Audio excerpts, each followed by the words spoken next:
حضرت ابو ہریرہ رضی اللہ تعالیٰ عنہ بیان کرتے ہیں، رسول اللہ صلی اللہ علیہ وآلہ وسلم نے فرمایا، اللہ عز و جل صالحہ بندے کا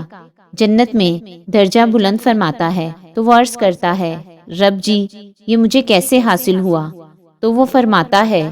تیرے بچے، بیٹا یا بیٹی کے تیرے لیے دعائے مغفرت کرنے کی وجہ سے۔ حضرت عبداللہ بن بصر رضی اللہ تعالیٰ عنہ بیان کرتے ہیں، رسول اللہ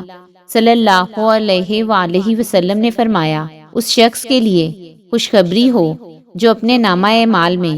بہت زیادہ استغفار پائے۔ حضرت عائشہ رضی اللہ تعالیٰ عنہا سے روایت ہے کہ نبی صلی اللہ علیہ وآلہ وسلم یہ دعا کرتے تھے، اے اللہ مجھے ان لوگوں میں شامل فرما کہ جب وہ نیکی کرتے ہیں تو خوش ہو جاتے ہیں، اور جب کوئی غلطی کر بیٹھتے ہیں تو مغفرت طلب کرتے ہیں۔ حضرت ابو ذر رضی اللہ تعالیٰ عنہ بیان کرتے ہیں، رسول اللہ